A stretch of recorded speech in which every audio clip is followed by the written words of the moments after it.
If you're a buyer who is looking to purchase a home and sell a home at the same time, you may not have to be contingent upon the sale of your previous home. And sometimes that can be a better deal for you.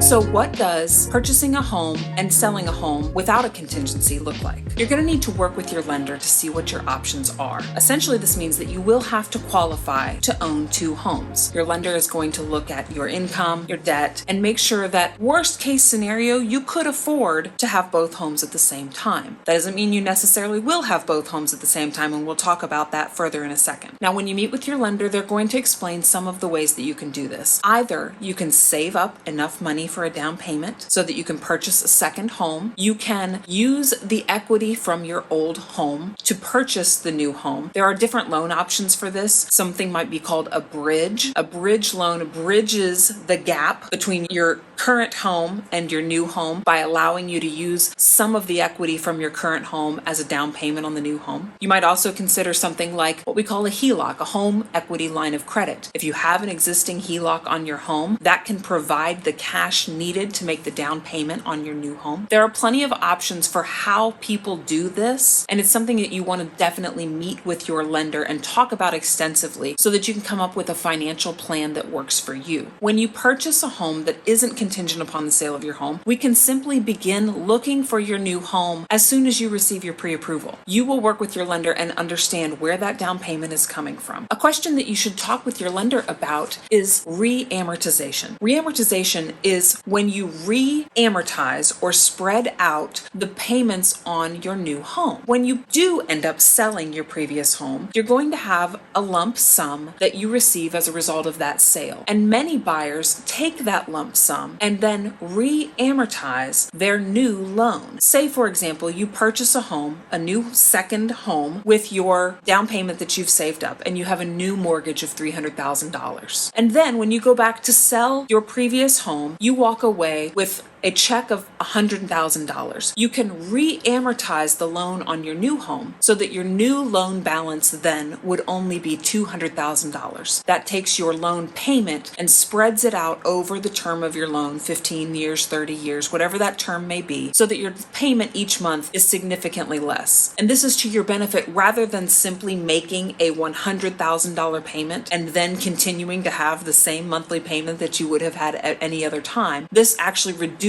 the payment across the life of your loan. It's something that can typically only be done once in most cases over the life of the loan, and it costs a few $100s to do it, but it definitely can be worth it. So that's something that you also want to ask your lender up front if you're thinking about buying a home without a contingency in place. Re-amortization is also something you could do with a home anytime you come into a lump sum of money. So if you receive a large gift from someone, if you are part of an estate that is being settled, you win the lottery, you can take a lump sum and plunk it down against your mortgage through the process of re-amortization. When I meet with clients who are interested in the process of purchasing a new home that isn't contingent upon the sale of their current home, one of the biggest questions, one of the biggest fears that I sense with my clients is that they are worried that they are suddenly going to end up owing mortgages on two different homes at the same time. While that is absolutely a possibility, working with an experienced real estate agent who manages this process frequently can really help alleviate any concern around paying two mortgages at the same time. You see, when you purchase your new home, you will skip a month's payment after you close. If you close on the 5th of the month, you wouldn't pay the mortgage until the 1st of not the following month, but the month after that. And during that span of time, that's when we would focus on listing and selling your previous home. Ideally, in the same scenario, you would close on the 5th of the month. Perhaps you move into your new home by the 10th or the 12th of that month, and we immediately turn around and list your previous home. We'll have about 45 days before you had to make your payment on your new home. That's 45 days where we can list your home, have showings, get it under contract, get that new buyer through the escrow process and get them closed. And ideally, we can work that situation flawlessly so that you are not at any point making two mortgage payments. I know that's a huge concern. I know that that is one of the biggest reasons why people elect to go contingent, because they do have have this fear that they're going to be stuck owning 2 homes. And while I don't have a crystal ball and I wish I did, I am confident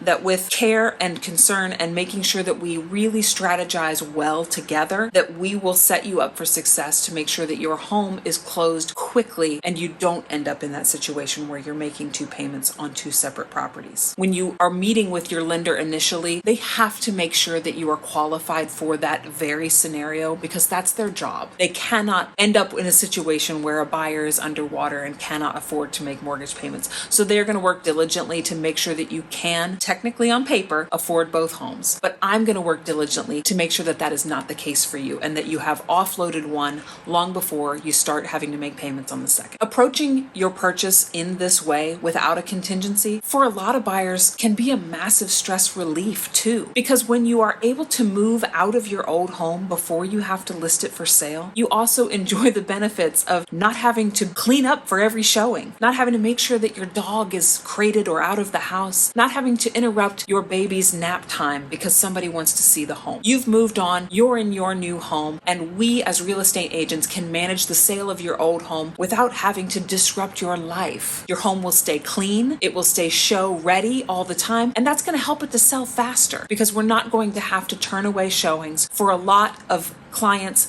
this is a huge relief to them and well worth the idea that they may possibly end up making 2 mortgage payments for 1 month. And just knowing we're in our new life, we've moved into our new home, and now we're going to let real estate agents manage the sale of this old one and not have to worry about it all. Just show up at closing and sign the papers and get our check. You need an experienced agent to help you with this process. Again, we're talking about contracts on 2 different sides, contracts with a buyer on one side, a seller on the other side, and their respective real estate agents, and it can get messy and it can get complicated. You need an experienced person in the middle to help you navigate both sides. I help my clients manage this process every day. Now, if you missed the video on contingency and that sounds like that might work best for you, make sure that you subscribe to our channel and click right here to take a look at that video. For help in your situation, please reach out to me at symphonyrealtygroup@gmail.com.